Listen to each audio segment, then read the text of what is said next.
Assalamualaikum warahmatullahi wabarakatuh.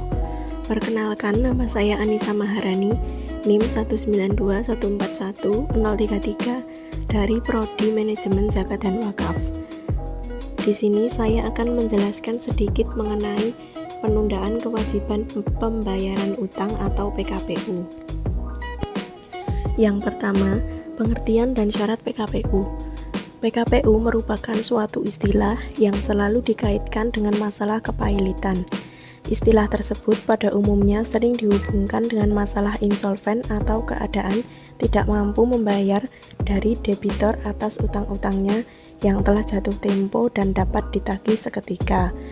PKPU dapat diartikan dengan suatu keringanan yang diberikan kepada debitor agar dapat menunda pembayaran utangnya, dengan maksud bahwa debitor dapat mempunyai harapan kembali dalam waktu yang relatif tidak lama akan berpenghasilan dan memperoleh pemasukan untuk dapat melunasi utang-utangnya.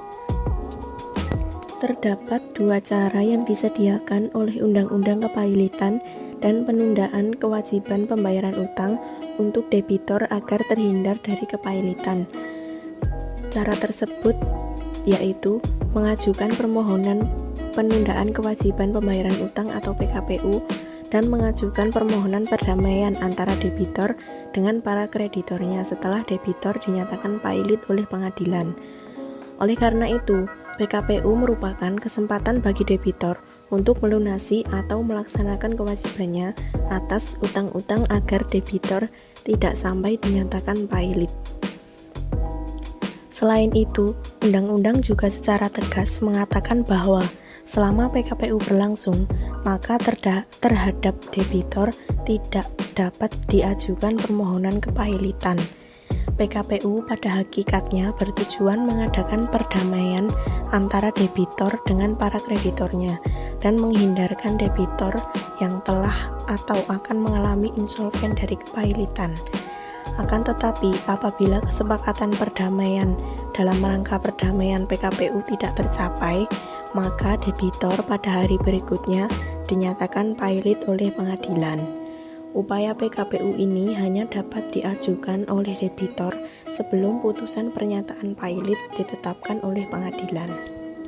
Sesuai dengan ketentuan pasal 222 Undang-Undang Nomor 37 Tahun 2004 tentang kepailitan dan penundaan kewajiban pembayaran utang dapat dilakukan oleh debitor maupun kreditor. Pihak yang dapat mengajukan PKPU diantaranya: yang pertama, debitor.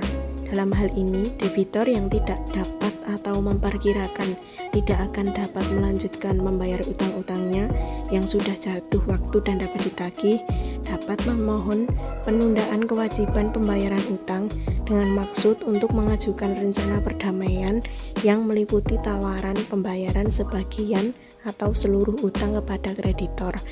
Yang kedua, kreditor. Kreditor yang memperkirakan bahwa debitor tidak dapat melanjutkan membayar utangnya yang sudah jatuh tempo dan dapat ditagih, dapat memohon agar kepada debitor diberi PKPU untuk memungkinkan debitor mengajukan rencana perdamaian yang meliputi tawaran pembayaran sebagian atau seluruh utang kepada kreditornya. Yang terakhir, pihak lain. Pihak lain yang dapat mengajukan PKPU adalah debitor bank, perusahaan efek, bursa efek, lembaga clearing dan penjaminan, lembaga penyimpanan dan penyelesaian, perusahaan asuransi, perusahaan reasuransi, dana pensiun, dan badan usaha milik negara yang bergerak di bidang kepentingan masyarakat. Yang selanjutnya, fungsi dari PKPU. PKPU merupakan bagian dari peraturan kepailitan di Indonesia yang terdapat dalam Undang-Undang Nomor 37 Tahun 2004 yang memberikan jalan bagi debitor dan kreditor dalam menyelesaikan masalah likuidasi atau kepailitan.